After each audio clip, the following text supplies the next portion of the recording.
আসলে কি বলবো বলে বুঝতে পারতেছি না। এত যে খুশি আমি, এত তো এক্সাইটেড। গ্রামে এসেছি, এসে পুকুরে জাল মারবো। আসলে এত যে মনটা এত যে খুশি, চেষ্টা করলাম জাল মারতে, জালটা মারছিলাম, জালটা বেড়ায় পড়ছিল। আমি কখনো জাল মারিনি, ফার্স্ট টাইম জাল মারছি, তা আবার এইভাবে। সমস্যা নাই, পরবর্তীতে ঠিক হয়ে যাবে, আস্তে আস্তে ট্রাই করলে সব কিছুই পারা যাবে, এটা কোনো ব্যাপার না।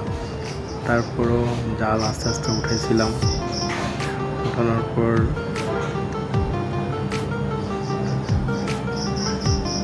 অভিজ্ঞতাটা অন্যরকম একটা ফিলিংস, এটা বলে বোঝানো যাবে না। একটা মাছ উঠছিল যত সম্ভব, হ্যাঁ একটা মাছ উঠছিল, আমি মারছিলাম তখন, জালটা বেড়ায় বসছিল, তারপরে একটা মাছ উঠছে, এটাই অনেক। জীবনে প্রথম মারলাম, তাও আবার এইভাবে। ভাই দ্বিতীয়বার আবার ট্রাই করছিলাম, যাই চেষ্টা করলাম, এখন দ্বিতীয়বার আশা করি ঠিক হয়ে গেছে। আমার দ্বিতীয়বার যখন ট্রাই করছিলাম তখন আমার ঠিক হয়ে গেছে, সুন্দরভাবে পড়ছে পুকুরে। হ্যাঁ, কিন্তু ভাগ্য তো এতই খারাপ, দ্বিতীয়বার ট্রাই করছে তখন সুন্দরভাবে হয়েছে, জালটা একদম গোল করে পড়ছে, কিন্তু মাছ যখন উঠেছি জালটা তখন আর মাছ পাইনি, একদম টোটালি খালি জাল। Bad luck,